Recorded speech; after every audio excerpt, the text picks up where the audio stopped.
Online betting మీద, అదేవిధంగా ఈ బెట్టింగ్ యాప్ల మీద, ఆన్లైన్ రమ్మీ గేమ్ల మీద ప్రభుత్వం చర్యలు తీసుకోవాలి. పేదలకు తీరని నష్టం జరుగుతుంది. పేదలు ఈ బెట్టింగ్ యాప్లతో బలవుతున్నారు, ఆత్మహత్యలు చేసుకుంటున్నారు, రకరకాల ఆందోళనలు చేపట్టడం జరిగింది, మాట్లాడడం జరిగింది. అధ్యక్ష గత ప్రభుత్వమే 2017లో ఆన్లైన్ బెట్టింగ్ కానీ ఆన్లైన్ యాప్ వీటన్నిటి మీద నిషేధం చేస్తూ చట్టం తీసుకొచ్చింది. చట్టం చేశాం కానీ దాన్ని పకడ్బందీగా అమలు చేసే విషయంలో మరి గత ప్రభుత్వంలో కొంత నిర్లక్ష్యం జరిగింది. ఈ మధ్యకాలంలో అది చాలా వేగంగా తెలంగాణ రాష్ట్రంలో దుర్వినియోగం జరుగుతుంది. అందుకే అధ్యక్ష తమరి ద్వారా ఇది పక్క రాష్ట్రాలు, దేశము, ఇతర దేశాలు ఈ నేరం ఒక రకంగా అంతర్జాతీయ స్థాయిలో, రాష్ట్ర స్థాయి నుంచి మొదలు పెడితే అంతర్జాతీయ స్థాయి వరకు వివిధ రకాల సంస్థలు, వ్యక్తులు, రకరకాల దేశాలకు సంబంధించిన నేరగాళ్ళు అందరూ కూడా ఇందులో పాల్గొంటున్నారు. ఇది ఏదో టెంపరీగా ఒక పోలీస్ స్టేషన్లోనో లేకపోతే ఒక పరిధిలో మనం విచారణ చేస్తే దీనికి ఈ సమస్యకు సమూలమైన పరిష్కారం కనుగొనే పరిస్థితి లేదు. కాబట్టి ఈ ఆన్లైన్ బెట్టింగ్ కానీ, ఆన్లైన్ ఈ యాప్లు కానీ, లేకపోతే ఆన్లైన్ రమ్మీ లాంటి గేములు, డిజిటల్లీ ఈ గేమింగ్ ఏదైతే జరుగుతుందో, ప్రధానంగా బెట్టింగ్ ఏదైతే జరుగుతుందో దీని పట్ల రాష్ట్ర ప్రభుత్వము అప్రమత్తంగా ఉండాలి, కఠినంగా వ్యవహరించాలని నిర్ణయం తీసుకున్నది. అధ్యక్ష నేను ఎవరి మీద ఆరోపణలు లేకపోతే ఎవరు ఏ పరిస్థితిలో వీటిని ప్రత్యక్షంగా పరోక్షంగా అనుమతించారు, ప్రోత్సహించారు, ఎక్కువ వివరాల దగ్గర నేను వెళ్ళదలుచుకోలేదు. రాష్ట్ర ప్రభుత్వం స్పష్టంగా బెట్టింగ్ యాప్లు కానీ, ఆన్లైన్ బెట్టింగ్ కానీ, ఆన్లైన్ రమ్మీ గేమ్ల పట్ల అప్రమత్తంగా ఉండడమే కాదు కఠినంగా వ్యవహరించాలని ఈరోజు రాష్ట్ర ప్రభుత్వం నిర్ణయం తీసుకున్నది. దీన్ని నిరోధించడానికి, నిషేధించడానికి అవసరమైన చర్యలు తీసుకోవడానికి ఒక స్పెషల్ ఇన్వెస్టిగేషన్ టీం, వీలైతే సిబిసిఐడి కానీ లేకపోతే అధికారులతో సమీక్ష చేసిన తర్వాత ఒక స్పెషల్ ఇన్వెస్టిగేషన్ టీంని వేసి కఠినంగా వ్యవహరించాలని చెప్పి ఈరోజు రాష్ట్ర ప్రభుత్వం నిర్ణయం తీసుకున్నది. అధ్యక్ష అదేవిధంగా గతంలో చేసిన చట్టంలో దీంట్లో ప్రధానంగా 2 సంవత్సరాల కంటే మించి శిక్ష కూడా లేదు. రేపు వచ్చే సమావేశాలలో ఈ ఆన్లైన్ బెట్టింగ్ నిర్వాహకులకనే కాదు, ఆడేవాళ్లను, బాధితులను, అదేవిధంగా ఈ ఆన్లైన్ అడ్డగోలుగా నిర్వహిస్తున్న వాళ్ళ పట్ల శిక్షను కూడా పెంచడానికి అవసరమైన చట్టాలను కూడా అవసరమైతే మనం సవరించుకోవాల్సిన అవసరం ఉన్నది. అధ్యక్ష ఎందుకంటే శిక్ష కఠినంగా ఉంటుంది, ఎక్కువ కాలం ఉంటుంది అని ఎప్పుడైతే తెలుస్తుందో నేరం అనేది తగ్గుతుంది. కాబట్టి దీనికి సంబంధించి పూర్తి స్థాయిలో ప్రభుత్వం చర్యలు తీసుకోవాలని, అదేవిధంగా గుట్కా ఇట్లాంటివి కూడా నిషేధిత పదార్థాలను కూడా ఈరోజు మార్కెట్లో బాగా సరఫరా జరుగుతున్నట్టు మా దృష్టికి వచ్చింది. అధ్యక్ష వీటి పట్ల కూడా మేము అప్రమత్తంగా ఉండాలని ప్రభుత్వం నిర్ణయం తీసుకున్నది. అందుకే ఆన్లైన్ బెట్టింగ్, ఆన్లైన్ యాప్లు, అదేవిధంగా ఆన్లైన్ రమ్మీ ఈరోజు నిన్న మీరు టీవీలలో, పేపర్లలో పోలీసులు కేసులు నమోదు చేసి వాటికి ప్రచారం కల్పించిన వాళ్ళను పిలిచి పోలీస్ స్టేషన్లలో విచారించడం జరిగింది. వాటికి ప్రచారం కల్పించే వాళ్ళను పోలీస్ స్టేషన్లో పిలిచి వాళ్ళను విచారించడం ద్వారా ఈ సమస్యకు పరిష్కారము శాశ్వతంగా దొరకదు. వీటిని నిర్వహించే వాళ్ళు, వీటిని ప్రమోట్ చేసేవాళ్ళు, చివరికి ఈ యాప్ల ద్వారా లబ్ధి పొందుతున్న వాళ్ళను వీళ్ళందరినీ పూర్తి స్థాయిలో విచారించి కఠినమైన చర్యలు తీసుకున్నప్పుడే ఈ సమస్యకు పరిష్కారం దొరుకుతుంది. అధ్యక్ష అందుకే దీన్ని పూర్తి స్థాయిలో విచారించాలంటే పక్క రాష్ట్రాలు, పక్క దేశాలలో కూడా విచారణ చేయాల్సిన పరిస్థితులు ఉంటాయి. అందుకే పూర్తి స్థాయిలో అన్ని అధికారాలు కట్టబెట్టే విధంగా ఒక స్పెషల్ ఇన్వెస్టిగేషన్ టీం ఏర్పాటు చేసి ఈ రాష్ట్ర ప్రభుత్వం వాళ్ళ మీద పూర్తి స్థాయిలో చర్యలు తీసుకోవాలని నిర్ణయం తీసుకున్నారు. తమ ద్వారా ఈ సభకు, సభ్యులందరికీ, తెలంగాణ సమాజానికి ఒక స్పష్టమైన ప్రభుత్వ విధానాన్ని మేము పంపించదలుచుకున్నాము.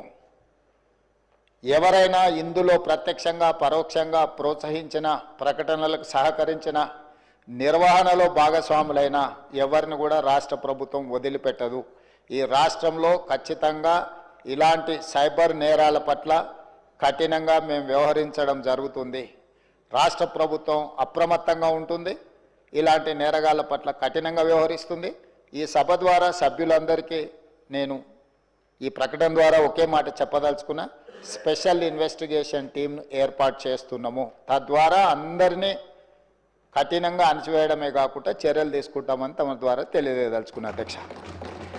అదేవిధంగా అధ్యక్ష, శాంతి భద్రతల మీద చాలాసార్లు మాట్లాడుతున్నారు, చాలా విషయాలు మాట్లాడుతున్నారు. నేను ఎక్కువ విషయాలు చెప్పదలుచుకోలేదు, కానీ గత ప్రభుత్వంలో కొన్ని దారుణమైన సంఘటనలు జరిగినప్పుడు తీసుకున్న చర్యలు, వాటి వివరాలు ఇవన్నీ కూడా ఈ సభలో చర్చిద్దామంటే మాకేం అభ్యంతరం లేదు అధ్యక్ష. ఎక్కడైనా చెదురుమదురు సంఘటనలు జరిగినా, అనుకోకుంటే ఎవరైనా నేరానికి పాల్పడ్డప్పుడు నేరం అనేది ఎవరు మనకు చెప్పి ముందస్తుగా సమాచారం ఇచ్చి పాల్గొన్నారు. నేరం జరిగిన ఎంబడే ప్రభుత్వాలు వ్యవహరించిన తీరు అత్యంత కీలకం, అత్యంత ప్రాధాన్యతతో కూడుకున్నది అధ్యక్ష. అందుకే మన రైల్లో జరిగిన సంఘటన పట్ల కానీ, అది రైల్వే పోలీసుల పరిధిలో ఉన్నా కూడా మేము తక్షణమే చర్యలు తీసుకోవడానికి అన్ని రకాలుగా పోలీసులను అప్రమత్తం చేసినాం. ఏ చిన్న సంఘటన జరిగినా రాష్ట్ర ప్రభుత్వం అప్రమత్తంగా ఉంటుంది. ఆనాడు ఔటర్ రింగ్ రోడ్ దగ్గర వెటర్నరీ డాక్టర్ను మీకు తెలుసు అధ్యక్ష, సాయంత్రం పూట అక్కడ ఉన్న డాక్టర్ని ఆ రోజు జరిగిన పరిస్థితులు, జరిగిన తర్వాత పరిణామాలు మనం అందరం చూసినాం. అదేవిధంగా అధ్యక్ష, న్యాయవాదులు వామన్ రావు గారు దంపతులు స్పష్టంగా కోర్టుకు వెళ్ళి మమ్మల్ని చంపుతారు, మమ్మల్ని చంపే ప్రక్రియలో ప్రభుత్వంలో ఉన్నవాళ్ళు, ప్రభుత్వానికి సంబంధించిన వాళ్ళే మమ్మల్ని చంపడానికి ప్రయత్నం చేస్తున్నారు, మాకు సెక్యూరిటీ ఇవ్వాలి అని చెప్పి హైకోర్టులో పిటిషన్ వేయడమే కాకుండా అక్కడ కోర్టులో కూడా వాదించి వస్తుంటే నడి బజార్లో నరికి చంపినారు అధ్యక్ష.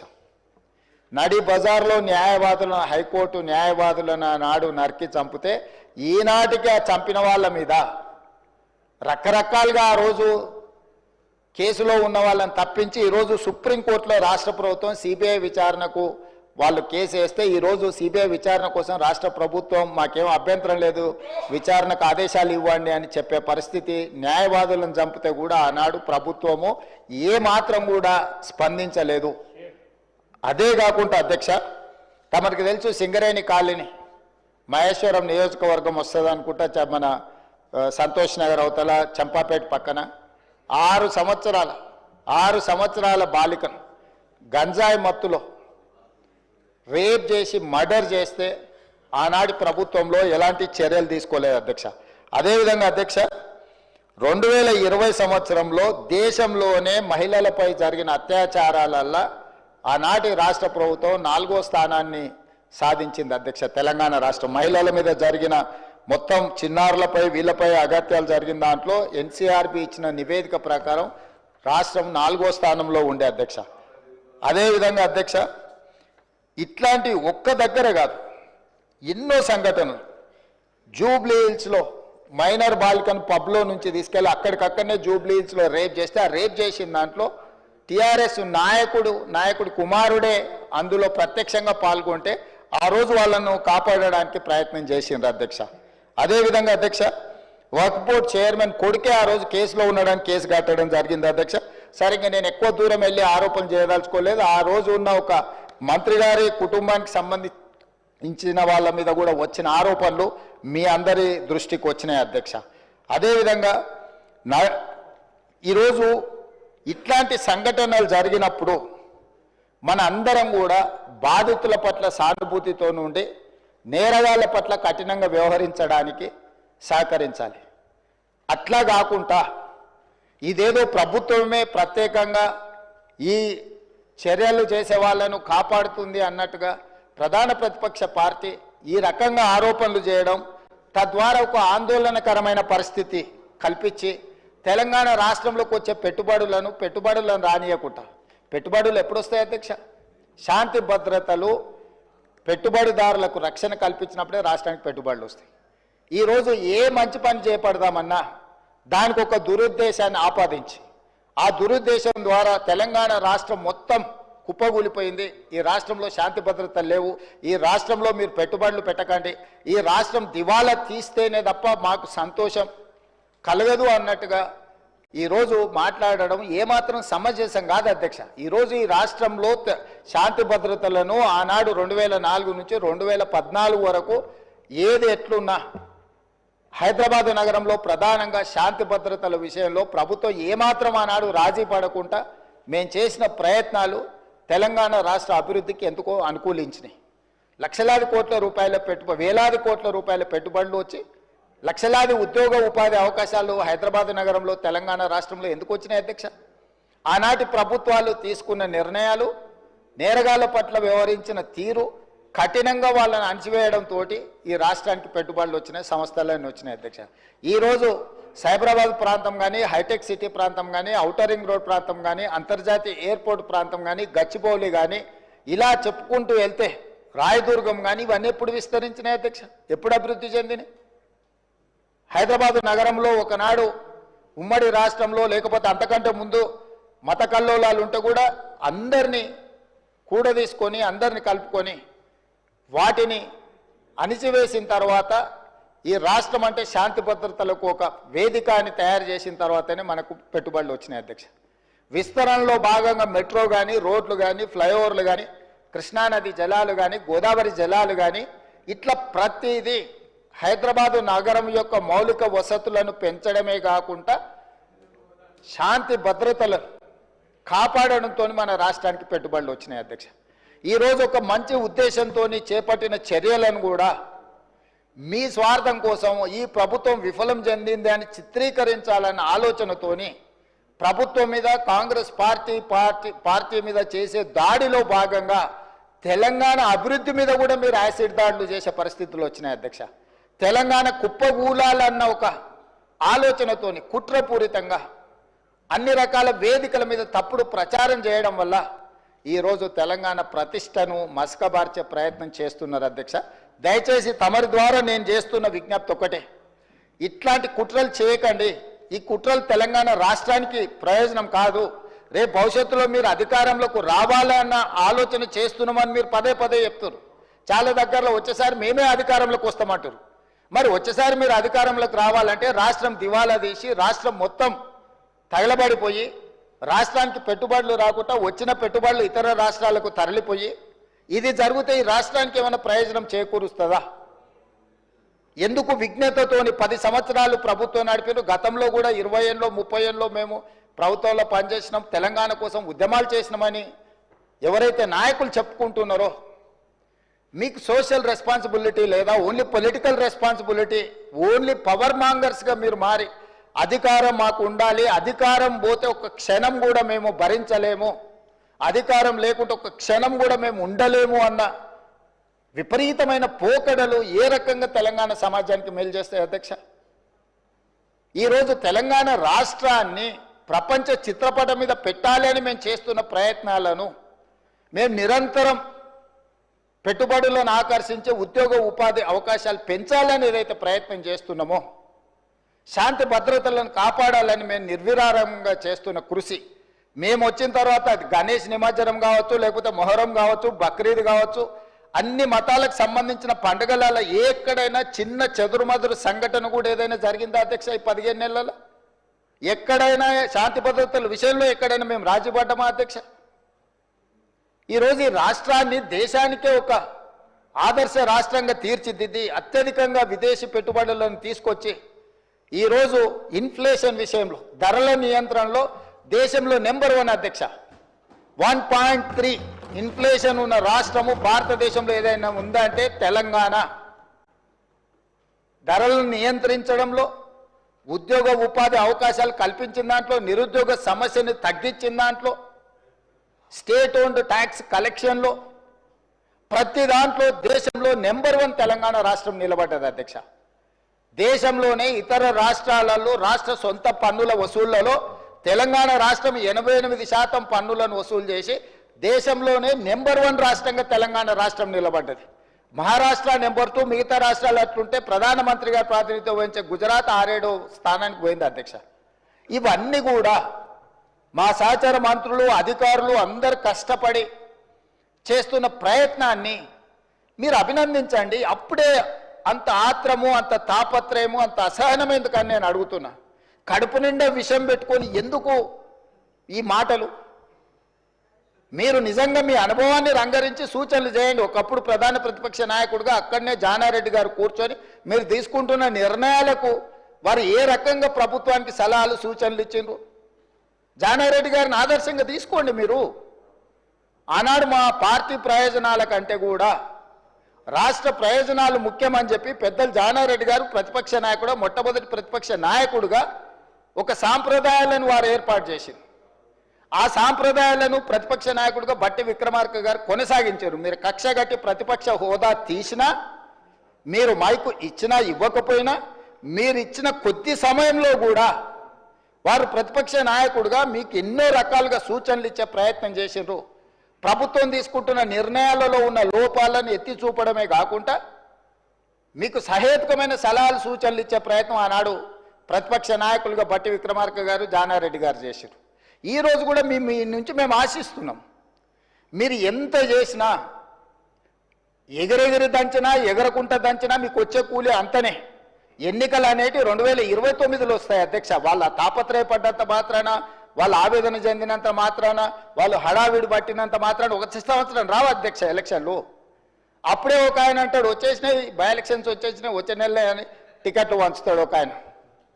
ఆయన టికెట్లు వంచాను కదా నేను వంచాలని ఇంకొక ఆయన వంచుతాడు. వాళ్ళ పోటీతోని మా సాగుకు వస్తున్నారు అధ్యక్ష. వాళ్ళ అంతర్గతంగా ఏమని ఉంటే ఉండని వాళ్ళు ఇట్లా తేల్చుకొని మాకేం అభ్యంతరం లేదు. ఒక ఆయన పొద్దున్నే ప్రెస్ మీట్ పెడతా, మధ్యాహ్నం ఒక ఆయన ట్విట్టర్లో పెడతాడు దాని కౌంటర్ పార్టీ. ఒక ఆయన ట్విట్టర్లో పెట్టగానే ఇంకొక ఆయన ప్రెస్ నోట్ రిలీజ్ చేస్తాడు. వీళ్ళిద్దరు ఇట్లా చేశారు కదా అని పెద్దల సభలో ఉన్న వాళ్ళు వాళ్ళ వైపు నుంచి వాళ్ళు అదే ప్రయత్నం చేస్తున్నారు. వాళ్ళ పోటీ రాష్ట్ర ప్రభుత్వానికి తలకాయ నొప్పిగా మారిపోయింది అధ్యక్ష ఈరోజు. అందుకే నేను ఒకటే విజ్ఞప్తి చేస్తున్నా అధ్యక్ష, ఎన్నికలు మహేశ్వర్ రెడ్డి గారి పార్టీ జమిలీ ఎన్నికలు అంటారు, అవన్నీ కలిపి తీసుకొస్తామంటారు. ఇవన్నీ ఓవేళ అంతా కలిసి వస్తే 2028లో రావాల్సిన ఎలక్షన్లు అవి 2029కి పోయేటట్టున్నాయి అధ్యక్ష. సో ఉన్న అసెంబ్లీ కూడా ఇంకో 6 నెలలు ఎక్స్ట్రాగా ఉండే పరిస్థితులు జాతీయ స్థాయిలో మనకు కనిపిస్తున్నాయి అధ్యక్ష. సో ఈ 4 ఏళ్ళు మనము రాష్ట్రాన్ని మంచిగా అభివృద్ధి చేసుకుందాము. మీరు నా దగ్గరకు వచ్చిన వాళ్ళలో అప్పుడప్పుడు టీవీలలో పేపర్లలో ఎవరు వచ్చి కలిసినా కూడా ఇటు అటు అని నేను ఎవరికైనా నేను సభానాయకుడిగా ముఖ్యమంత్రిగా ప్రతి ఎమ్మెల్యేకి నేను అందుబాటులో ఉంటా. అది సిద్దిపేట శాసనసభ్యులు హరీష్ రావు గారు వచ్చినా, లేకపోతే పల్లా రాజేశ్వరరెడ్డి గారు వచ్చినా, లేకపోతే వెంకట రమణారెడ్డి గారు వచ్చినా, నేను రాజకీయాలు చూడను అధ్యక్ష. ముఖ్యమంత్రిగా నా దగ్గరికి తీసుకొచ్చిన సమస్యల్ని వీలైనంత మేరకు వాటిని పరిష్కరించాలన్న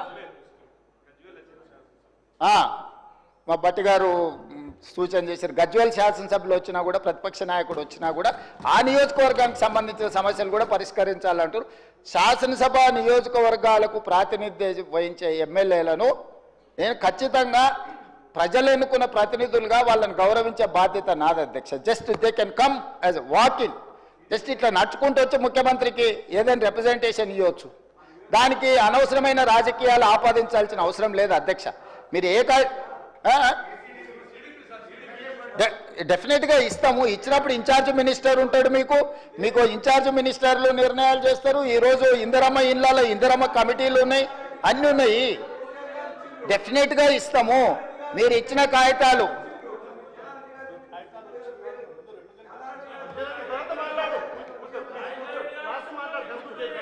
నిన్నగాక మొన్న పద్మారావు గారు వచ్చిండ్రు, సికింద్రాబాద్ శాసనసభ్యులు.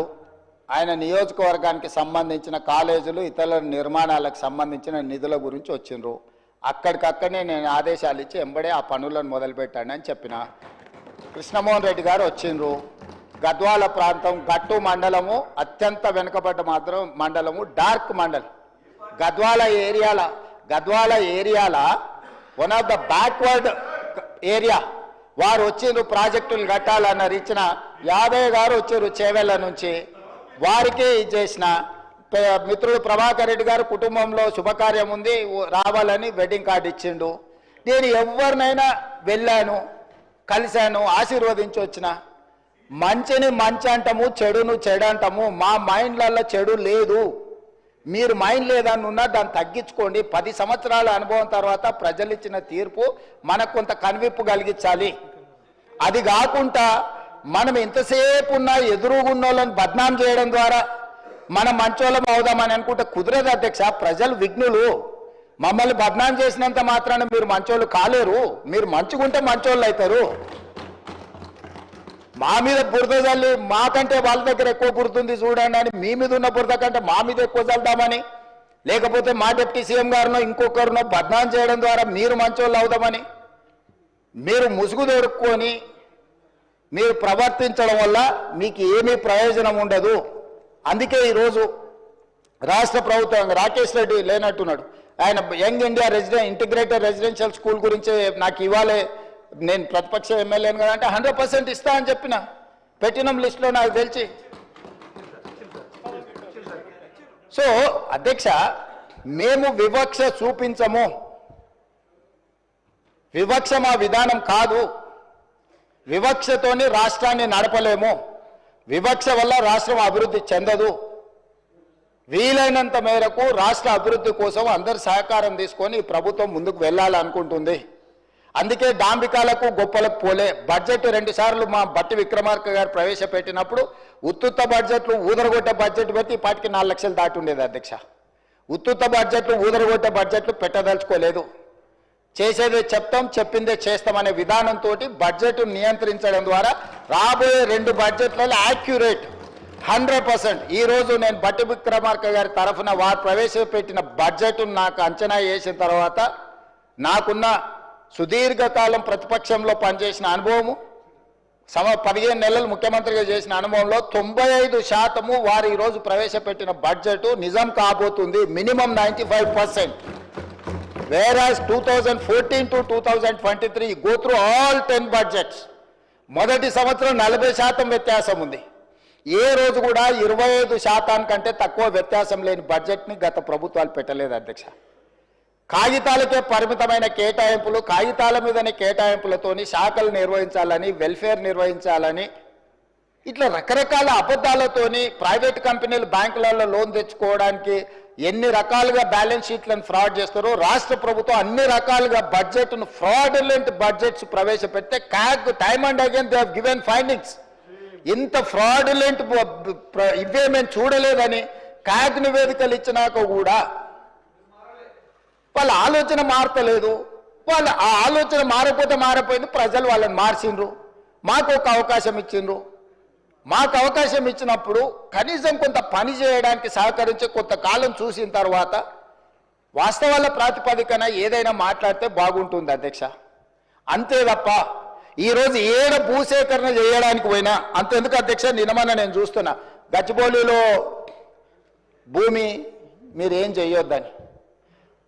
అధ్యక్ష, దాదాపుగా 25 సంవత్సరాలు అనుకుంటా, 25 సంవత్సరాల క్రితం బిల్లీరావు అనే వ్యక్తికి, ఒక ప్రైవేట్ వ్యక్తికి, ప్రైవేట్ సంస్థకు ఆ భూమి కేటాయించారు. 25 సంవత్సరాల నుంచి ఏ రోజు కూడా సెంట్రల్ యూనివర్సిటీ దగ్గర ఆ భూమి లేదు. తెలంగాణ ఉన్న కంబైన్డ్ రాష్ట్రంలో 2006లో ఆనాడు కాంగ్రెస్ పార్టీ రద్దు చేసింది ఆ కేటాయింపు. అక్కడి నుంచి కోర్టు కేసులు జరిగినాయి. 2014లో తెలంగాణ రాష్ట్రం వస్తే 2024 వరకు 10 సంవత్సరాలు గత ప్రభుత్వం బిల్లీరావు నుంచి భూమి గుంజుకోలేదు అధ్యక్ష.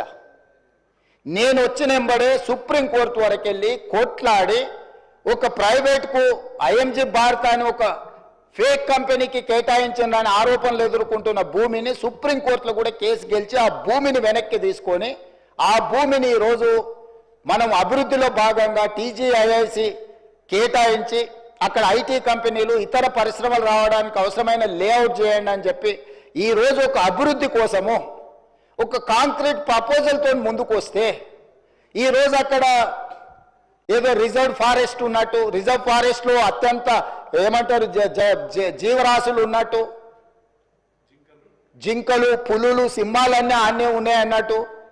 జింకలు, పులులు, సింహాలు లేవు అధ్యక్ష. ఆ చుట్టుముట్టుతో కొన్ని గుంట నక్కలు చేరి ఇట్లా వ్యవహరిస్తున్నాయి అధ్యక్ష. గుంట నక్కలకు గుణపాఠం చెప్తాం అధ్యక్ష. అది 100% developed area. We are also going to utilize for development. We are not utilizing or otherwise మేము ఎవరికో అర్ధరాత్రి పూట ఎవరికో కట్టబెట్టే ప్రయత్నం చేయలేదు అధ్యక్ష. పర్ఫెక్ట్ డెవలప్మెంట్ చేసి ఓపెన్ ఆక్షన్ ద్వారా అంతర్జాతీయ స్థాయి సంస్థల్ని పెట్టుబడులు పెట్టడానికి భూమిని తెలంగాణ ఇండస్ట్రియల్ ఇన్ఫ్రాస్ట్రక్చర్ కార్పొరేషన్ ద్వారా ఆ పెట్టుబడులను ఆకర్షించడం కోసం ఈరోజు ఒక ప్రణాళికబద్ధమైన డెవలప్మెంట్ చేయడానికి మేము ముందుకు వస్తే ఇవాళ దాన్ని అడ్డుకునే ప్రయత్నం చేస్తున్నారు అధ్యక్ష.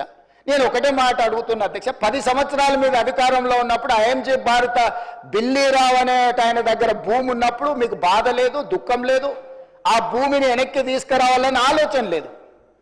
అలాంటి వాళ్ళ నుంచి ఆ భూమిని వెనక్కి తీసుకొచ్చి పరిశ్రమల అభివృద్ధి కోసం ఎందుకు అక్కడికి పోయినాం అధ్యక్ష? ఈరోజు అమెరికన్ కౌన్సిలేట్ అక్కడనే ఉంది, ఈరోజు విప్రో అక్కడనే ఉంది, ఇన్ఫోసిస్ అక్కడనే ఉంది, ఐటీ పరిశ్రమలన్నీ అక్కడనే ఉన్నాయి. అట్లాంటివి చాలా పరిశ్రమలు ఉన్నాయి అక్కడ. అది ఫైనాన్షియల్ డిస్ట్రిక్ట్. ఆ ఫైనాన్షియల్ డిస్ట్రిక్ట్ని ఇంకా కొంచెం ఎక్స్పాండ్ చేస్తే అంతర్జాతీయ స్థాయిలో పెట్టుబడులను ఆకర్షించుంటాడని అని చెప్పి ఈరోజు అక్కడ దాన్ని విస్తరించే ప్రయత్నంలో భాగంగా ఈరోజు పోయినాం అధ్యక్ష. పరోక్షంగా కోర్టులో పిఐఎల్ చేపిస్తారు, పరోక్షంగా పిల్లల్ని రెచ్చగొడతారు, యూనివర్సిటీ ల్యాండ్ తీసుకున్నారని. ఐఎంజీ భారత్కు పోయినప్పుడు లేని బాధ ఈరోజు టీజీఐఎస్సి పరిశ్రమలను నెలకొల్పడానికి, పెట్టుబడులు పెట్టడానికి, వేల లక్షల ఉద్యోగ అవకాశాలు కల్పించడానికి ప్రయత్నం చేస్తుంటే ఎందుకు అభ్యంతరం పెడుతున్నారు అధ్యక్ష? ఎందుకు అంటే ఇంత సింపుల్ లాజిక్. అంటే రేపు పొద్దుగాల మీరు ఏ పరిశ్రమల కోసం భూమి సేకరించరా? ఏ రోడ్ల కోసం విస్తరించడానికి మీరు భూములు సేకరించరా? ఈ రాష్ట్రంలో పరిశ్రమలు రావద్దా? ఈ రాష్ట్రంలో పెట్టుబడులు ఎవరు పెట్టొద్దా? ఈ రాష్ట్రంలో చదువుకున్న నిరుద్యోగులకు ఉద్యోగ ఉపాధి అవకాశాలు ఇవ్వొద్దా? యూనివర్సిటీకి ఏం సంబంధం అధ్యక్ష భూమి? ఆ భూమి ఐఎంజీ భారత్ అని బిల్లీరావుకు కట్టబెట్టిన భూమి 25 సంవత్సరాల తర్వాత ఈ ప్రభుత్వం ఏర్పడిన తర్వాత, ప్రజాప్రభుత్వం ఏర్పడిన తర్వాత సుప్రీంకోర్టులో కొట్లాడి వేల కోట్ల రూపాయల భూమిని వెనక్కి తెచ్చింది నేను అధ్యక్ష. సుప్రీంకోర్టులో ఉద్దండులైన న్యాయవాదులను పెట్టి వాదింపజేపించి సుప్రీంకోర్టులో గెలిచి ఆ భూమిని వెనక్కి తీసుకొని ఈరోజు ఎవరికో అర్ధరాత్రి పూట కట్టబెట్టకుండా పరిశ్రమలు ఐటీ పార్కులు చేయాలని, మల్టీ జోను మిక్స్డ్ యూజ్ కోసం చేయాలని చెప్పి ఒక మంచి ఉద్దేశంతో వస్తే దాన్ని కూడా అడ్డుకుంటారు. లేకులు రాక్లు ఉన్నయేంటివి? లేకులను రాక్లను ఆక్రమించుకున్నది ఎవరు? ఎందుకు ఇవన్నీ వీళ్ళు ఈరోజు అడ్డం పడుతున్నారు ఏంది అనేది నేను అది ఇంకో సందర్భంలో వివరాలు చెప్తా అధ్యక్ష. అదేవిధంగా అధ్యక్ష, హరీష్ రావు గారిని చూస్తే అప్పుడప్పుడు మళ్ళీ ఆయన నా పేరు తీసుకున్నాడు అంటారు. పేరు ఎందుకు తీసుకోవాల్సిందంటే నువ్వు నిన్న మాట్లాడిన దాని మీద వాళ్ళ పేరు తీసుకుంటున్నా. ఆమంగల్ మా అత్తగారు ఊరు అంటే నేను అత్తగారు ఊరికి రోడ్డు వేసుకుంటున్నాను. అత్తగారు వాళ్ళ ఊరు వదిలి 5 దశాబ్దాలు అయింది అధ్యక్ష. అత్తగారు వాళ్ళ ఊరు వదిలేసి 5 దశాబ్దాలు అయింది.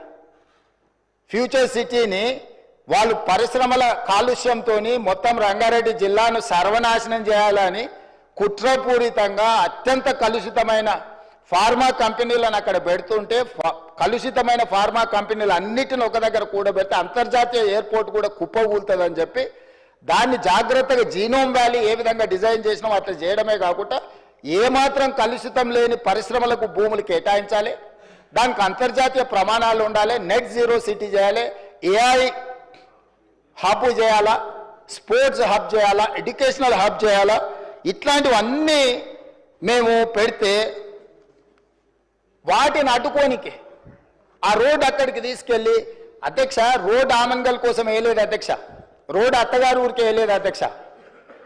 మా అత్తగారు వాళ్ళు రోడ్డు కావాలంటే సొంత పైసలతోనే అంతకంటే పెద్ద రోడ్డు వేసుకున్నట్టు అంత శ్రీమంతులే అధ్యక్ష. వాళ్ళు ఏమంత పేదోళ్ళు కాదు. నేను రోడ్డు వేస్తే వాళ్ళు బాగుపడేటంత పరిస్థితి ఏం లేదు. మా అత్తగారు వాళ్ళు ఎవరో మీకు కూడా బాగా తెలుసు అధ్యక్ష. అధ్యక్ష ఔటర్ రింగ్ రోడ్డు నుంచి రీజనల్ రింగ్ రోడ్ ఎక్కడైతే వస్తుందో ఈ రెండింటి మధ్యలో రేడియల్ రోడ్స్ ఒక్కటి కాదు అధ్యక్ష, 11 రోడ్లు డెవలప్ చేయాలని ఈరోజు ప్రతిపాదనలు తెచ్చినాము. ఇవాళ ఒక్కటే మేము అక్కడ కొంగర కళా నుంచి ఎగ్జిట్ రోడ్లో తీసుకొని ఫ్యూచర్ సిటీని టచ్ చేసుకుంటే 90 డిగ్రీస్ స్ట్రైట్గా తీసుకున్నాం. నేను స్ట్రైట్గా హరీష్ రావు గారిని నేను అడుగుతున్నా సూటిగా, ఇంకొక ఆయనకైతే సరే ఆయనకు నేను మాట్లాడేది అర్థమైతే అర్థం కాదో నాకు తెలియదు కానీ వారు ఇక్కడనే ఉన్నారు కాబట్టి వారిని అడుగుతున్నా. ఈరోజు అభివృద్ధి వద్దా? రీజనల్ రింగ్ రోడ్డు నిర్మించాలనా వద్దా? రేడియల్ రోడ్స్ వేయాలనా వద్దా? ఫ్యూచర్ సిటీ కట్టాలనా వద్దా? మూసి రిజిన్యువేషన్ ప్రాజెక్టు, మూసి పునరుద్ధరణ ప్రాజెక్టును చేపట్టాలనా వద్దా? పరిశ్రమల కోసం భూములు సేకరించి పరిశ్రమలకు కేటాయించి తద్వారా పెట్టుబడులను ఆకర్షించి తద్వారా రాష్ట్రాన్ని అభివృద్ధి చేయాలనా వద్దా? 10 సంవత్సరాలు ప్రభుత్వాన్ని నడిపిన మీరు, 10 సంవత్సరాలు తెలంగాణను ప్రపంచానికి ఒక మోడల్గా డెవలప్ చేసిన మన మీరు ఎక్కడ కూడా భూమి సేకరించకుండానే మీరు చేసిండ్రా? ఈరోజు మీరు మల్లన్న సాగర్ బాధితులకు మల్లన్న సాగర్ భూ నిర్వాసితులకు మీరు చేయాలంటున్నారు. మల్లన్న సాగర్ భూమి ఎవరు సేకరించారు అధ్యక్ష? అధ్యక్ష ఎవరి ఫామ్ హౌస్ దగ్గర ఈరోజు వారు అడిగితే నేను విచారణకు ఆదేశించడానికి సిద్ధంగా ఉన్నా అధ్యక్ష. కొండపోచమ్మ ప్రాజెక్టు నుంచి ఫామ్ హౌస్లకు డైరెక్ట్గా కాలువలు తీసుకున్న వాళ్ళు ఎవరు? ఈరోజు కట్టుకున్న రిజర్వాయర్లు అది రంగనాయక సాగరా, లేకపోతే కొండపోచమ్మనా, లేకపోతే మల్లన్న సాగరా? ఎవరు భూములు కొనుక్కున్నారు, ఎవరు ఫామ్ హౌజులు కట్టుకున్నారు, ఎవరి ఫామ్ హౌజులకు ఆ రిజర్వాయర్ల నుంచి నీళ్లు పోతున్నాయి, రోడ్లు ఎవరు వేసుకున్నారు? ఈరోజు నాకు కానీ నా కుటుంబ సభ్యులకు కానీ నేను ప్రభుత్వం వచ్చిన తర్వాత ఒక్క ఇంచు భూమి అయినా ఎక్కడైనా మేము కొనుక్కున్నామా? అది ఫ్యూచర్ సిటీగా 4 బ్రదర్ సిటీ అని 4 crore brother and sisters city అధ్యక్ష. 4 కోట్ల తెలంగాణ సోదరులు సోదరీమణుల యొక్క సిటీ అధ్యక్ష. That is our future.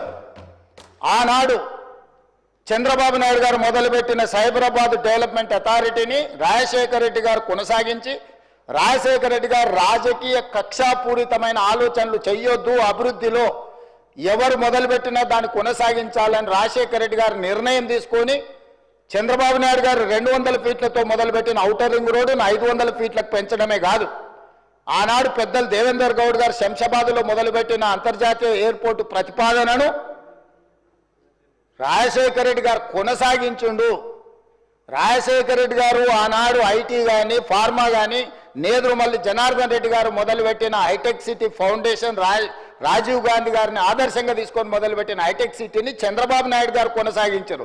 Chandrababu Naidu గారు కొనసాగించిన దాన్ని రాజశేఖర రెడ్డి గారు విస్తరించారు. ఏ రోజు కూడా కక్షాపూరితమైన ఆలోచనలతోని మేము వ్యవహరించలేదు అధ్యక్ష. గత ప్రభుత్వం ఏదైనా చేసి ఉంటే మేము ఇది మంచి చేసిన కొనసాగించండి అని మీరు అక్కడి నుంచి మాకు సూచన చేయండి. నేను ముఖ్యమంత్రి అయినప్పుడు ఇదే సభలో చెప్పిన అభివృద్ధి విషయంలో మాకు భిన్న అభిప్రాయాలు లేవు. గత ప్రభుత్వం ఏదైనా మంచి చేసి ఉంటే ఆ మంచిని కొనసాగిస్తామని ఇక్కడి నుంచే నేను స్పష్టంగా చెప్పిన. మీ సుదీర్ఘమైన అనుభవాన్ని ఉపయోగించి రాష్ట్ర ప్రభుత్వానికి సూచన చేయండి. ప్రతిదీ అడ్డుకునే ఆలోచన, ప్రతిదీ ఎట్లా చెడగొట్టాలనే ఒక కుట్ర, ఇది ఏ రకంగా మంచిది? ఈరోజు కామారెడ్డి దగ్గర ఒక రాకెట్ ధృవన అంటే ఇస్రో గవర్నమెంట్ ఆఫ్ ఇండియాలో ఇస్రోలో జరిగే రీసెర్చ్ ప్రైవేట్లో ఈరోజు చేస్తాం. కామారెడ్డి దగ్గర మాకు ల్యాండ్ కావాలని అంటే ఒక దేశానికి సంబంధించి ప్రపంచంతోనే పోటీ పడే రాకెట్ సైన్స్ తయారు చేసే వాళ్ళకి మేము కామారెడ్డిలో ఉన్న ఎమ్మెల్యే ఎవరు అధ్యక్ష? ప్రతిపక్షానికి సంబంధించిన ఎమ్మెల్యే. అంత మంచి సంస్థను అక్కడికి పంపించాలని ఎందుకు అనుకుంటున్నాం అధ్యక్ష? మాకేముంటుంది అధ్యక్ష? తెలంగాణ మొత్తం మాదే అధ్యక్ష. నేను తెలంగాణకు ప్రాతినిధ్యం వహిస్తున్న అధ్యక్ష. ఒక్క ప్రాంతానికి కాదు, నేను ఈ ప్రాంతం ఆ ప్రాంతం కాదు, తెలంగాణ మొత్తం మా పరిధిలోనే, మా మంత్రివర్గం మా ప్రభుత్వం పరిధిలే. ఈ తెలంగాణను క్రియేట్ చేసింది మేము, ఈ తెలంగాణను ప్రొటెక్ట్ చేసేది మేము, ఈ తెలంగాణను డెవలప్ చేసేది మేము, ఫ్యూచరిస్టిక్ తెలంగాణగా మార్చేది మేము అధ్యక్ష. ఈరోజు ఎక్కడ చూసినా అక్కడ లేక్స్ రాక్స్ లేకపోతే ఏమో ఉన్నాయి అధ్యక్ష. నిజ నిర్ధారణ కమిటీ మీరు వేసుకోండి అధ్యక్ష. మీరు ఆదేశాలు ఇస్తే మాకేమో అభ్యంతరం లేదు. ఎమ్మెల్యేలు అందరినీ ఒక ట్రిప్ తీసుకెళ్ళి చూపిద్దాం అధ్యక్ష.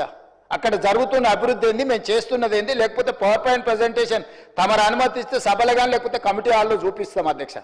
అన్ని ఓపెన్ బిడ్డింగ్లు మేము అమ్మదలుచుకున్నాం అధ్యక్ష. పెట్టుబడులను ఆకర్షించాలని ఇవాళ అసెంబ్లీ జరుగుతున్నా కూడా అంతర్జాతీయ సంస్థలతో ఈరోజు నేను మా శ్రీధర్ బాబు గారు మీటింగ్ ఏర్పాటు చేసి ఆ మీటింగ్ను ఈరోజు వాళ్ళతో పెట్టుబడులను మాట్లాడి వచ్చినాం అధ్యక్ష.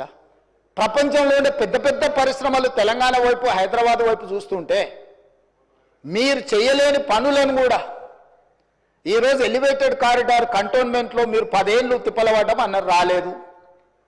అంతకంటే ముందు 10 ఏళ్ళు రాజశేఖర రెడ్డి గారు కూడా ప్రయత్నం చేసి రాలేదు. నేను వచ్చిన 10 నెలల కేంద్ర ప్రభుత్వం నుంచి నేను సాధించిన అధ్యక్ష. పూడూరులో నిర్వహించిన లో ఫ్రీక్వెన్సీ నావీ రాడార్ స్టేషన్ మీరు కూడా వచ్చారు కదా అధ్యక్ష. అది 9 ఏళ్ళు మీరు కేవలం రాజకీయ కక్షలతో ఆపి పెడితే దేశ భద్రతకు సంబంధించింది అధ్యక్ష. అది ఏ ప్రైవేట్ ఇండస్ట్రీ ఎవరు పెట్టుబడిదారు కప్పజెప్పేది కాదు. సముద్రంలో దేశం మీద దాడి చేయడానికి వచ్చే శత్రువులను కనిపెట్టడానికి మన తెలంగాణలో మన భూభాగం మీద వికారాబాద్లో తమరు నియోజకవర్గంలో పని మొదలు పెడతామంటే 9 ఏళ్ళు మీరు ఆ భూమిని కాంపెన్సేషన్ తీసుకొని కేంద్ర ప్రభుత్వం నుంచి నష్టపరిహారం తీసుకొని భూసేకరణలో భాగంగా కేవలం మీరు పర్సనల్గా ఏదో ఎజెండా తీసుకొని వెళ్తే కేంద్ర ప్రభుత్వం దానికి అనుకూలంగా వ్యవహరించలేదు అని ఒక కారణం చేత పెండింగ్ పెడితే నేను దాన్ని క్లియర్ చేసిన. ఆర్సీఐ అక్బరుద్దీన్ ఓవైసీ గారి కాన్స్టిట్యున్సీలు ఉంటాయి, దేశ భద్రత కోసము ఉండే సంస్థ. మీరు లీజ్ రెన్యువల్ చేయలే. గవర్నమెంట్ ఆఫ్ ఇండియా దేశ భద్రత కోసం ఉన్న భద్రతా బలగాలకు సంబంధించిన వాటిని తెలంగాణ రాష్ట్ర ప్రభుత్వం 2700 ఎకరాల ల్యాండ్ లీజ్ రెన్యువల్ చేయకుండా గత ప్రభుత్వం మీరు ఆపెడితే నేను ఇమ్మీడియట్గా కేంద్ర ప్రభుత్వానికి లీజ్ రెన్యువల్ చేసిన అధ్యక్ష. కేంద్రంలో ఉన్నది నరేంద్ర మోడీ గారు కాబట్టి, లేకపోతే రాజ్నాథ్ సింగ్ గారు కాబట్టి, రాజకీయంగా నాకు సరిపోదు కాబట్టి నేను దేశ భద్రతతో కూడా చెలగాట మాడతాని అట్లా కుంచితమైన స్వభావంతో మేము వ్యవహరించలేదు అధ్యక్ష. అది నరేంద్ర మోడీ గారైనా, రాజ్నాథ్ సింగ్ గారైనా, లేకపోతే చంద్రశేఖరరావు గారు, హరీష్ రావు గారు, లేకపోతే తారక రామారావు గారైనా దేశ భద్రతకు సంబంధించిన విషయంలో, రాష్ట్ర అభివృద్ధి విషయంలో మేము ఎక్కడ కాంప్రమైజ్ కాలేదు అధ్యక్ష. పొలిటికల్ విల్తో మేము దాని రాజకీయ ప్రేరేపితమైన నిర్ణయాల వైపు మేము ఎన్నడూ వెళ్ళలేదు అధ్యక్ష.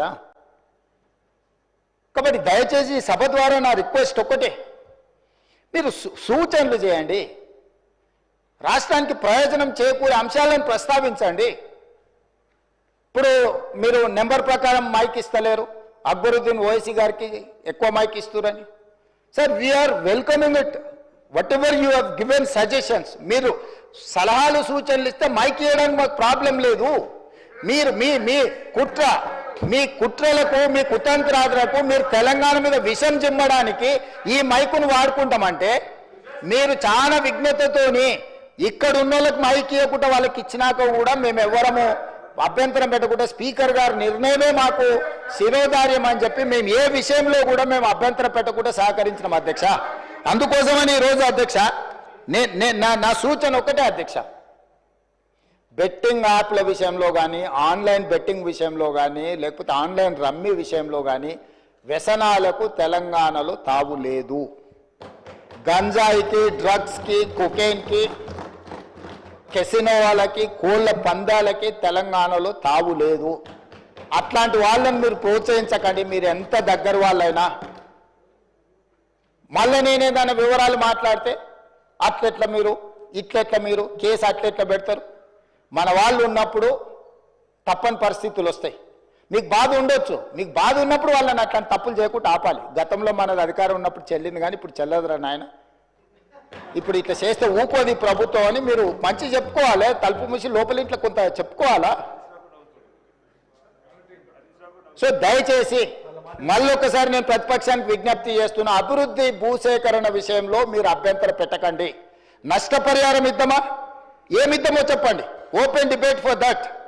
భూసేకరణ విషయంలో భూమి కోల్పోతున్న వాళ్లకు బాధ ఉంటుంది, దుఃఖం ఉంటుంది. ప్రత్యామ్నాయం ఏం చేద్దామో చెప్పండి. మూసి పరివాహక ప్రాంతంలో నష్టపోతున్న పేదలకు ఏమిద్దాము, ఒక మంచి కమ్యూనిటీ, ఒక గేటెడ్ కమ్యూనిటీ కట్టి వాళ్ళకి ఇల్లు కట్టిద్దామా, లేకపోతే వాళ్ళకి నష్టపరిహారం బాగిద్దామా, లేకపోతే ఫ్యూచర్ సిటీ రోడ్లో పోయే వాళ్ళకి ఏ విధంగా నష్టపరిహారం ఇద్దాము, లేకపోతే ఫ్యూచర్ సిటీలో భూసేకరణకు సంబంధించి ఎంత నష్టపరిహారం ఇద్దాము, లగచర్లలో పేదవాళ్ళ భూమి పోతే ఏమిద్దామో చెప్పండి. ఇది ప్రభుత్వ ఖజానాలో నుంచి ఇచ్చేది ఎవరు, వాళ్ళు కానీ నేను కానీ ఎవరు మన ఇళ్లలో నుంచి తీసిస్తలేము. ప్రభుత్వ ఖజానా నుంచి అభివృద్ధిలో వాళ్ళు సహకరించినప్పుడు వాళ్ళకు రూపాయి ఎక్కువ నష్టపరిహారం ఇచ్చి వాళ్ళని ఆదుకునే బాధ్యత మనది. వాళ్ళకు ఉపాధి కల్పించే అవకాశం ఉంటే వాళ్ళకు ఉపాధి కల్పిద్దాం, వాళ్ళ కుటుంబాలకు ఉద్యోగ అవకాశం కల్పించేది ఉంటే ఉద్యోగ అవకాశం కల్పిద్దాం. కానీ భూసేకరణనే మేము అడ్డుకుంటాము, మేము ముందుకే పోనీయము. వేసిన ఆయన మీ దాంట్లోనే తీసుకోరు, కరెక్ట్, మంచి క్వశ్చన్ అడిగాడు. మల్లన సాగర్లో కేసులు వేసిన ఆయన వాళ్ళ దాంట్లోనే తేలేడు, పాలమూరు రంగారెడ్డిలో కేసు వేసిన ఆయన వాళ్ళ దాంట్లోనే తేలేడు. వీరం హర్షవర్ధన్ రెడ్డి కేసు వేసిండు అధ్యక్ష పాలమూరు రంగారెడ్డిలో, ఎంబడే అక్కడనే పక్కన కూర్చున్నాడు అధ్యక్ష. సభ్యుడు ఇక్కడ లేడు కానీ కేసులు వేసిన వాళ్ళని మొత్తం లిస్టు తీద్దాం. కేసులు వేపించింది వాళ్ళే,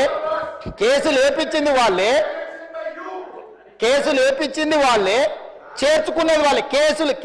రాష్ట్ర అభివృద్ధిని అడ్డుకునేవాడు, కేసులు వేసి అడ్డుకున్న వాళ్ళను మీరు ఎట్లా కండువ కప్పారు అధ్యక్ష, ఎట్లా పార్టీలు చేర్చుకున్నారు? పార్టీలో చేర్చుకున్నారు. బీఫామ్ ఎట్లు ఇచ్చిండ్రు అధ్యక్ష? మళ్ళీ ఎలక్షన్లో ఎట్లు ఇచ్చిండ్రు అధ్యక్ష? అంటే ఇప్పుడు ఎట్లా మాట్లాడతారంటే 2014 నుంచి ఒకే చట్టం ఉంది కదా అధ్యక్ష. స్పీకర్ పదవి ఉంది, విప్పు పదవి ఉంది, ప్రతిపక్షమే ఉంది. ఆనాడు ఎమ్మెల్యేలు మారితే మీరు మంత్రులు చేశారు, కనీసం మేము అట్లా కూడా చేయలేదు. మారలేదట వాళ్ళు, మేము మారనే లేదు, ముఖ్యమంత్రిని అభివృద్ధిలో కలిసి వచ్చినామంటారు. మీరు మంత్రులు చేసిన వాళ్ళు డిస్క్వాలిఫై కాలేదు, ఉప ఎన్నికలు రాలేదు. బాజాబ్తో గవర్నర్ దగ్గర పోయి మంత్రులే చేసి 5 ఏళ్ళు మంత్రి, 10 ఏళ్ళు, ఒక ఆయన 8.5 ఏళ్ళు, మా అక్క 4.5 ఏళ్ళు మంత్రి చేసింది. ఎన్నడూ ఉప ఎన్నికలు రాలే. కానీ ఇప్పుడు ఉప ఎన్నికలు వస్తాయి, వచ్చే వారమే ఉప ఎన్నికలు అంటారు అధ్యక్ష. ఎట్లా వస్తాయి అధ్యక్ష? చట్టం మారలే, న్యాయం మారలే, స్పీకర్ ఆఫీసు సేమే ఉంది, పాలకపక్షం ప్రతిపక్షం అట్లనే ఉంది, రాజ్యాంగం అసలే మారలేదు. ఇంకెట్లొస్తాయి అధ్యక్ష ఉప ఎన్నికలు? నాకు అర్థం కాలేదు.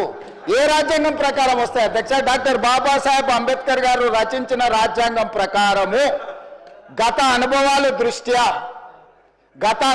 దృష్ట్యా ఎప్పుడు కూడా పార్లమెంట్ ప్రాక్టీసెస్ అండ్ ప్రొసీజర్స్ అని ఉంటాయి అధ్యక్ష. చట్టంలో గ్రే ఏరియా ఉన్నప్పుడు గతంలో ఎలాంటి విధి విధానాలను ఆచరించారు, సాంప్రదాయాలు ఎట్లున్నాయని చూస్తారు అధ్యక్ష.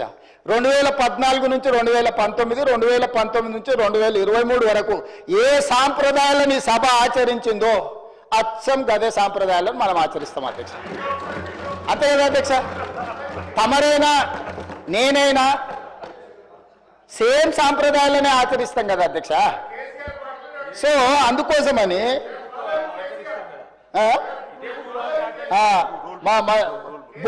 రూల్ బుక్ కూడా మారలే అధ్యక్ష. బుక్ కూడా ఇదే ఉంది. బుక్ వారు రాసిందే అధ్యక్ష. ఆ రోజు కమిటీ వేసి ఈ బుక్ ఎవరెవరు కూర్చొని రాసిన అధ్యక్ష? దీంట్లో పేర్లు కూడా ఉంటాయి అధ్యక్ష. ఉంటుంది పేరు ఉంటుంది. వాళ్ళు ఈ కమిటీలు ఎవరున్నారో కూడా ఇందులో పేర్లు ఉంటాయి అధ్యక్ష. అందులో మిత్రుడు వివేకానంద వీళ్ళందరూ కూడా సభ్యులే అధ్యక్ష. మేమేం అడుగుతాడో నడుస్తలేము. ఆయన అడుగుల్లో నడుస్తాం, మడుగులో పడతాం. ఆయన అడుగులో నడుస్తామంటే మడుగులో పడతాం, సడుగులు ఇరుగుతాయి అధ్యక్ష. అట్లాంటి వాటి చేయం అధ్యక్ష. సాంప్రదాయాలను పాటిస్తామని అంటున్నాం అధ్యక్ష.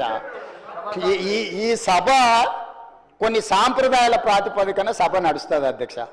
నేనున్న సభ్యులందరికీ, ఇక్కడున్న మిత్రులకు, సభ్యులకు, ఆశించటోళ్ళకు ఒక ఆయన అయితే ఆల్రెడీ నేను అభ్యర్థి అని ప్రచారం పాపం ఆయన అమాయకుడు. ఉన్న మంత్రి పదవి ఊడవిక్కిరు, పంచగట్టుకుర్రు. ఆయన నానాడు మా ముందలే నువ్వు పంచగట్టుకొని తిరుగుతావు అని ఉప ముఖ్యమంత్రినే తీసేసిర్రు. ఎందుకంటే కొంచెం మంచిగా డ్రెస్ అయితే కూడా వాళ్ళకి నచ్చక ఆ రోజు నేను చెప్పిన రోజు ఆయనకు, ఆ రోజు నాకు మంచి మిత్రుడే అప్పట్లో, అరే నువ్వు ఇంత మంచిగా కడక్ తయారై ఇట్లా చేసి నువ్వు సభలోకి వస్తే ఉద్యోగం ఊడుతుందన్న సరిగ్గా నెల తిరిగేటప్పటికి ఉద్యోగం ఊడిపోయింది అధ్యక్ష. ఇప్పుడు ఆయననే అమాయకుడే ఈ పాపము. వచ్చే వారమే ఎలక్షన్ అని తిరుగుతున్నాడు అధ్యక్ష. నేను తమరి ద్వారా ఎవరైతే ఉన్నారో సభ్యులు ఎవరు ఆందోళన చెందాల్సిన పని లేదు. ఏ ఉప ఎన్నికలు రావు.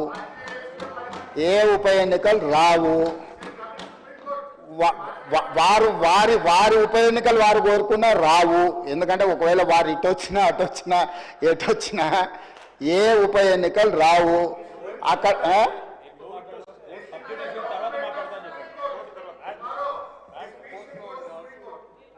అదేవిధంగా హరీష్ రావు గారు బాగా గుర్తు చేశారు. విషయం సుప్రీంకోర్టులో ఉంది. ఆ సుప్రీంకోర్టులో సబ్జుడిస్ అయిన విషయంలో లోపల నేను మాట్లాడితే కొంత ప్రొటెక్షన్ ఉంది, కానీ బయట మాట్లాడే వాళ్ళకి ఎవరు ప్రొటెక్షన్ ఉండదు. Actual this house is immune for certain laws. ఈ సభలో మనం కొన్ని విషయాలు ప్రస్తావించవచ్చు. సభకు రక్షణ ఉంది తమ నాయకత్వంలో. కానీ సభ బయట ఉప ఎన్నికలు వస్తాయి, అయిపోయింది, వచ్చేవారమే ఎన్నికలు, మల్లవారమే ఎన్నికలు, ఇదంతా ఉత్తదే అధ్యక్ష. అదేంది జరిగేది లేదు, పోయేది లేదు, ఎవరు ఆందోళన చెందాల్సిన పని లేదు. ఎందుకంటే ఉప ఎన్నికల మీద మనం దృష్టి పెట్టాల్సిన అవసరం లేదు.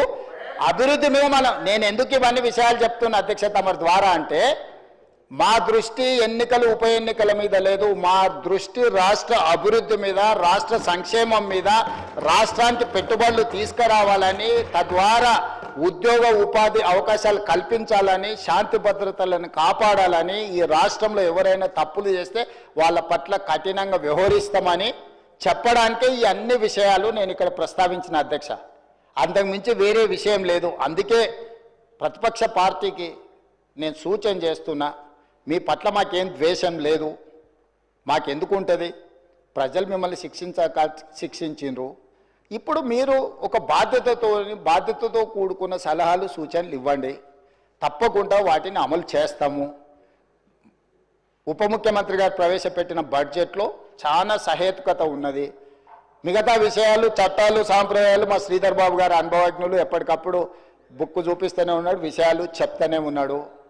కాబట్టి దయచేసి అందరికీ నేను అడిగేది, అదేవిధంగా అక్బరుద్దీన్ ఓవైసీ గారు కూడా కొన్ని అంశాలను ప్రస్తావించారు, నేను వాటిని డీటెయిల్గా మాట్లాడతాను. ఏ ప్రతిపక్షమైనా మాకు ఇచ్చే సూచనలే మేము డెఫినెట్గా ఓ సమయంలో నేను హౌస్లో ఉన్నా లేకపోయినా మీరిచ్చే సభ్యులు ఏదైతే కోర్ ఇష్యూస్ రేజ్ చేస్తుందో వాటన్నిటిని నేను వింటూనే ఉన్నా, చూస్తూనే ఉన్నా. వాటిని పరిష్కరించుకొని ముందుకెళ్దాం. తమరు సభ్యులకు ఎవరెవరికి అవకాశం ఇవ్వాలనో తమరు అవకాశాలు ఇవ్వండి అధ్యక్ష. నా విజ్ఞప్తి ఒకటే, సూచనలకు సలహాలకు సమయం ఎక్కువ ఇవ్వండి. రాజకీయ దాడి చేస్తాం, ఎదురు దాడి చేస్తాం, క్షణికావేశంలో యాసిడ్ దాడులు చూస్తుంటాం కదా అధ్యక్ష. అట్లాంటి యాసిడ్ దాడు లాంటి ఆలోచనలతో ఇక్కడ మాటలు మాట్లాడితే అది రాష్ట్రానికి నష్టం జరుగుతుంది. రాష్ట్రానికి నష్టం కలిగించే మాటలు ఎవరు అక్కడి నుంచి మాట్లాడినా, ఇక్కడి నుంచి మాట్లాడినా, ఎక్కడి నుంచి మాట్లాడినా వాటిని నియంత్రించండి అధ్యక్ష. ధన్యవాదాలు అధ్యక్ష. అక్బరుద్దీన్ ఓవైసీ जी, अकबरुद्दीन ओवैसी जी.